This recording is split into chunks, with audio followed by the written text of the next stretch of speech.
نحمده ونصلي على رسوله الكريم. اعوذ باللہ من الشیطان الرجیم. بسم اللہ الرحمن الرحیم. وَإِذَا حُيِّيتُم بِتَحِيَّةٍ فَحَيُّوا بِأَحْسَنَ مِنْهَا أَوْ رُدُّوهَا صدق اللہ العظیم. آج جو پارہ پڑھا گیا ہے 5ویں پارے کی سورہ نساء کی یہ آیت نمبر 86، جس میں سلام کے تعلق سے فرمایا گیا. آیت میں کہا گیا کہ وَإِذَا حُيِّيتُم فَتَحَيُّوا بِأَحْسَنَ مِنْهَا. سلام جب تمہیں کوئی سلام کرے تو اس سے اچھے طریقے سے تم سلام کا جواب دو، اور ردوہا یا اسی کے جیسا جواب دے دو. سلام کیا ہے؟ یہ ایک دعا ہے امن کی، سلامتی کی، عافیت کی، اور یہ گویا کہ اللہ سے سفارش بھی ہے سامنے والے کے لیے کہ اللہ پاک تمہارے ساتھ امن کا، سلامتی کا، عافیت کا معاملہ فرمائے. حضرت رسول پاک صلی اللہ تعالیٰ علیہ وآلہ وسلم سے منقول ہے، روایت آتی ہے، حضرت انس جو آپ کے خدمت میں رہتے تھے، انہوں نے فرمایا کہ ایک دفعہ رسول پاک صلی اللہ تعالیٰ علیہ وآلہ وسلم بچوں کے پاس سے گزرے تو آپ نے ان کو سلام فرمایا. ایک روایت آتی ہے کہ آپ خواتین کے پاس سے گزرے تو سلام فرمایا. اس سے معلوم ہوا کہ صرف یہ چھوٹوں کا حق نہیں ہے کہ چھوٹے بڑوں کو سلام کریں، بلکہ بڑے بھی چھوٹوں کو سلام کریں. یہاں پہ میں اپنے سماج کی کمزوری اور اپنے ماحول کی کمی کی بات عرض کروں تو بڑا یہ خواہش مند ہوتا ہے کہ چھوٹے اس کو سلام کریں. اب وہ بڑا چاہے جس اعتبار سے ہو، عمر کے اعتبار سے بڑا ہو تو اس کی زیادہ، یہ الگ بات ہے کہ بچے یا چھوٹے سبقت کریں، لیکن ذمہ داری اس کی بھی ہے کہ وہ خود سلام میں پہل کرے. رسول پاک صلی اللہ علیہ وسلم نے سلام فرمایا بچوں کو یا خواتین کے پاس سے گزرے تو، اور اس کی تاکید بھی ہے کہ سلام میں پہل کی جائے، سلام میں سبقت کی جائے. بہت سی روایات ہیں. ایک روایت میں آتا ہے افشوا السلام بینکم، آپس میں اپنے درمیان سلام کو رواج دو، سلام کو خوب عام کرو. ہماری کوتاہی جو میں ابھی عرض کرنا چاہ رہا تھا وہ یہ کہ بڑا اس بات کا منتظر ہوتا ہے کہ اس کو سلام کیا جائے، عمر کے اعتبار سے بڑا ہو. لیکن اس سے خطرناک بات یہ ہے کہ اگر وہ وجاہت کے اعتبار سے، مال کے اعتبار سے، نسب کے اعتبار سے، خاندان کے اعتبار سے بڑا ہے تو بڑے خاندان والا وہ چاہتا ہے کہ چھوٹا ہم کو سلام کرے، مالدار چاہتا ہے کہ غریب ہم کو سلام کرے. یہ اسلام کی تعلیم کے خلاف یہ بات ہے.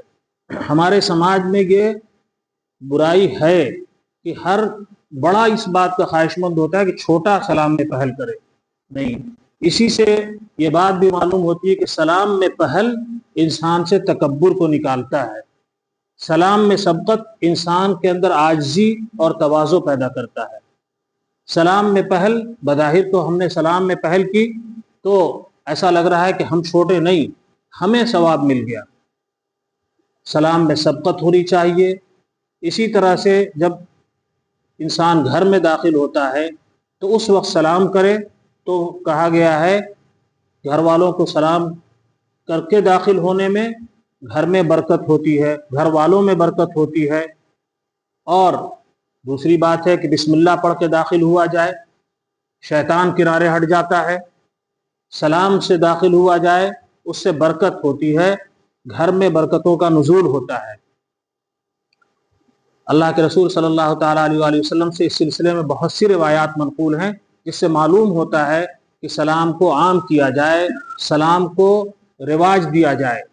اور ایک روایت اور ہے جس میں آپ نے فرمایا کہ سلم علی من تعرف وعلی من لا تعرف، کہ جس کو تم پہچانتے ہو اس کو بھی سلام کرو، جس کو نہیں پہچانتے اس کو بھی سلام کرو. معلوم ہوا کہ سلام، جو بات کہی گئی تھی ابھی کہ سلام میں عموم ہو، سلام کو خوب رواج دیا جائے، تو جس کو تم پہچانتے ہو اس کو بھی، جس کو نہیں پہچانتے اس کو بھی. یعنی اگر کوئی غیر شناسا ہے جس سے ہماری واقفیت نہیں ہے، ایمان والا ہے، مومن ہے، مسلمان ہے، اس کو سلام کیا جائے. اس سے جیسا کہ میں نے عرض کیا کہ انسان کے اندر تواضع پیدا ہوتی ہے. انتظار میں نہ رہا جائے یہ میری خرابی ہے کہ مجھے انتظار رہتا ہے کہ میں بڑا ہوں مجھے فلاں صاحب سلام کریں، مجھ سے چھوٹا مجھے سلام کرے۔ آپ جب گھر میں داخل ہو رہے ہیں یا کسی سے مل رہے ہیں، سلام میں پہل کر رہے ہیں، تو گویا کہ آپ سلامتی کو عام کر رہے ہیں۔ آپ اس کے حق میں جو امن کی اور سلامتی کے دعا کر رہے ہیں، تو آپ سلامتی کے پیامبر بن رہے ہیں، سلامتی کے میسنجر بن رہے ہیں، سلامتی کو پہنچانے والے بن رہے ہیں، سلامتی کو عام کرنے والے بن رہے ہیں، اور ایک دعا کر رہے ہیں۔ اس دعا کا ظاہر سی بات ہے کہ فائدہ آپ کو بھی ملے گا، دعا دینے والے کو ملے گا۔ تو اس سلام کی اہمیت ہے جس کو اس آیت میں پڑھا گیا، ابھی آیت پڑھی گئی ہے کہ جب تمہیں سلام کیا جائے، اور اس کا طریقہ کیا ہے؟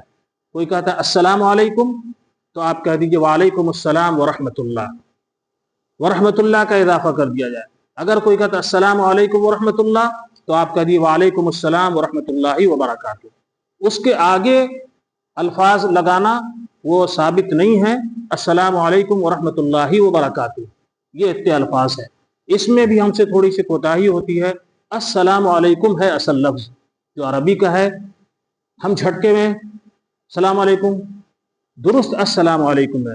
کبھی کبھی لام کو خاموش، جس کو سائلنٹ آپ انگریزی میں کہتے ہیں، حذف کر کے السلام علیکم، سام کے معنی تو موت کے ہوتے ہیں، سام کے معنی تو موت کے ہوتے ہیں۔ السلام علیکم، خدا نخواستہ آپ اس کے لیے سلامتی کی دعا کرنے کے بجائے آپ بد دعا دے رہے ہیں، یعنی تمہارے اوپر موت طاری ہو جائے۔ اس کا معنی بھی سمجھنے کی ضرورت۔ السلام علیکم کہا جائے تو یہ دعا ہوگی امن کی اور سلامتی کی۔ اللہ تبارک و تعالی ہماری باتوں میں تاثیر پیدا فرمائے۔ وآخر دعوانا الحمدللہ رب العالمین۔